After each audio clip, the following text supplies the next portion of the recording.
Uma tragédia que aconteceu nos idos dos anos 50, nos Montes Urais, na Rússia, deixou marcado para sempre um dos maiores mistérios sem solução até hoje da história da humanidade. E é justamente hoje, em forma de um especial, que nós iremos trazer essa história aqui para vocês. Então, vá se inscrevendo a partir de agora no canal. Afinal de contas, está começando mais um Vídeo Mistério.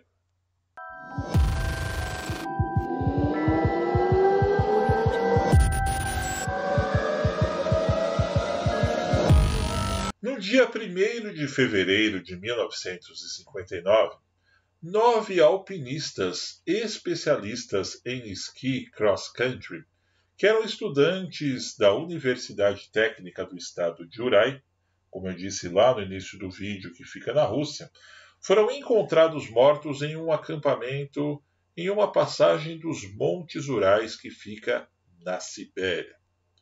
Seus corpos estavam espalhados pelo local, com ferimentos graves, e sua tenda tinha um corte feito por dentro, o que curiosamente apontava que eles teriam tentado escapar de alguém ou algo que entrou no interior do local. Curiosamente, o governo russo na época concluiu o relatório com a seguinte frase: uma força natural insuportável causou as mortes. Algum tempo depois, as autoridades soviéticas batizaram o local onde aconteceu a tragédia de Passagem Dyatlov, em homenagem ao líder da expedição, Igor Dyatlov, que tinha 23 anos na época. O grupo originalmente era formado por 8 homens e 2 mulheres e se reuniu em uma cidade do centro-oeste da União Soviética em 23 de janeiro de 1959. De lá, eles viajaram de trem para Videl, ao norte dos Montes Urais, onde chegaram 2 dias depois. Naquela mesma noite, eles atingiram o seu destino, ou seja, Visel, o último local habitado no extremo norte daquela região. O plano era partir para Gora Orthantam, uma montanha com cerca de 1.200 metros. Mas aí vem o primeiro grande mistério dessa história. Supostamente, na língua indígena local dos Mans, Orthantam significa não vá até lá. Por que será, não é mesmo? No entanto, a rota que tiveram que percorrer de esqui até chegar no destino foi considerada da categoria 3, sendo que essa, pelos esquiadores, é considerada a mais difícil. Eles começaram a viagem no dia 27 de janeiro, mas um dia depois, um dos membros do grupo, Yuri Yudin, que tinha 22 anos na época, teve de retornar a Visel, devido a uma intensa dor no nervo ciático. E, é claro, ele acabou sendo o único sobrevivente daquele grupo. Acontece que no dia 1º de fevereiro, os estudantes acamparam na encosta leste da montanha Jolat Stigel, que significa Montanha da Morte.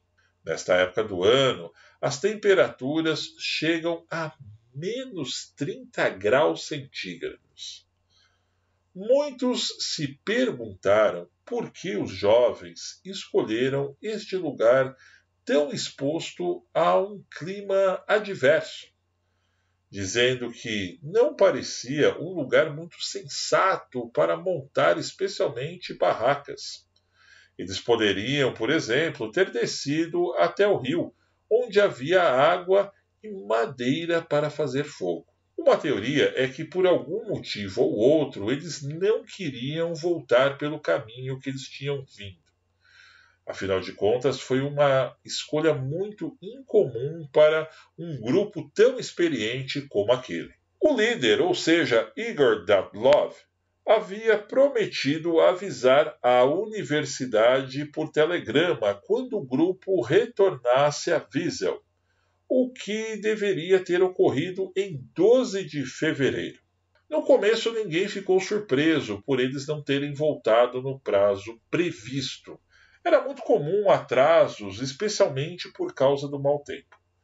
Mas quando chegou o dia 20 de fevereiro e absolutamente ninguém do grupo deu notícias, as famílias dos alunos ficaram preocupadas e o Instituto Politécnico enviou um grupo de busca para a área, formado por estudantes e voluntários. Eles encontraram uma tenda enterrada na neve e no interior viram apenas objetos, como botas e até mesmo carne cortada colocada em pratos, como se os esquiadores estivessem prestes a comer. Eles também descobriram que a tenda havia sido cortada por dentro, como nós dissemos lá no início do relato, como se algo tivesse forçado eles saírem rapidamente dali. Um dos estudantes que participou da busca disse à imprensa na época que encontrou algo ainda mais estranho perto da tenda, onde ele acabou vendo pegadas como se tivessem sido feitas por pessoas usando meias ou mesmo estivessem descalços, o que seria extremamente inaceitável com o frio que fazia naquele local. As pistas continuavam por alguns metros e depois desapareciam, mas o grupo de resgate teve que retornar à base. Afinal de contas, caiu uma intensa nevasca e o frio ali era insuportável. Acontece que no dia seguinte eles retornaram e começaram a encontrar corpos. Alguns usavam apenas roupas íntimas e outros estavam vestidos, mas descalços. A causa oficial da morte na época foi hipotermia e congelamento. Mas alguns dos corpos estavam com ferimentos graves, que não tinham nada a ver com o frio.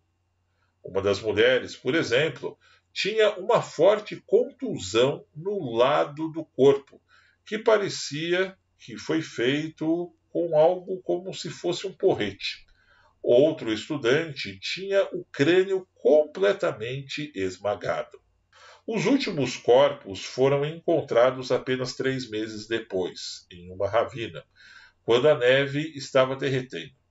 3 tinham ferimentos fatais, incluindo uma fratura no crânio. A outra mulher e o outro homem também tiveram fraturas no tronco, que poderiam ter sido causadas por uma força enorme, comparável a um acidente de carro. Finalmente, eles encontraram um detalhe macabro. Uma mulher não tinha a língua e 2 das vítimas não tinham os olhos. De certa forma, o caso foi acobertado pelos militares russos da época, que abafaram o relatório e deram pistas falsas à imprensa. Porém, quanto às especulações, um dos líderes tribais da região, cujo pai participou dos esforços de buscas dos esquiadores, disse que os homens da sua comunidade, na época, foram considerados suspeitos, porque ninguém mais morava naquela área. Eles foram acusados, apesar da aldeia Manzi, mais próxima, ficar a exatos 100 quilômetros da passagem da Dyatlov. Vários indígenas foram presos e interrogados, e algumas testemunhas dizem que os suspeitos foram inclusive torturados. Existe ainda a tal da teoria do foguete, afinal de contas, muitos acreditam porque, naquela época, a União Soviética estava em plena Guerra Fria e na produção de armas e equipamentos espaciais. Muitos na região lembram de ter visto um objeto voando no céu exatamente naquela data. Um investigador particular que teve acesso a documentos secretos disse em uma época à BBC de Londres que o primeiro relatório sobre os corpos havia revelado a presença de radiação nas roupas das vítimas. Ele também disse que os agentes da KGB, a agência de inteligência soviética, participaram dos exames e estavam preparados para evitarem uma contaminação radioativa. Curiosamente, estima-se que hoje existem 75 explicações diferentes sobre o que eventualmente possa ter acontecido com os estudantes. Uma delas é que as mortes teriam sido causadas pelo abominável Homem das Neves, também conhecido na região como Yeti, pois também existem relatos dessa criatura naquela região, e não é de hoje.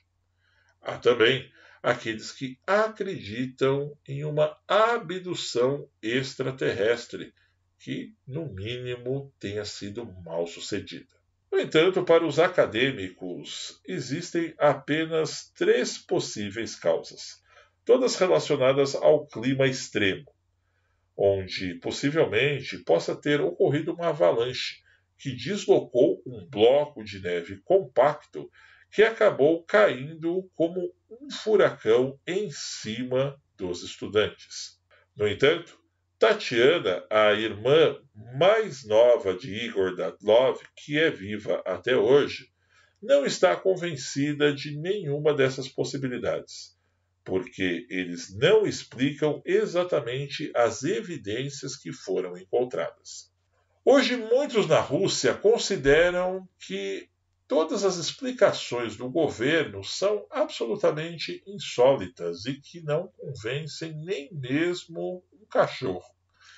Mas, no entanto, somente a exumação dos corpos, mesmo 60 anos depois, poderia trazer uma lucidez mais clara aos fatos. Mas, no entanto, por questões processuais, este fato ainda está muito longe de ocorrer. E, como eu disse no início do vídeo, esse é considerado até hoje um dos grandes mistérios da história da humanidade, meus amigos. E para você, o que teria acontecido com esses alpinistas?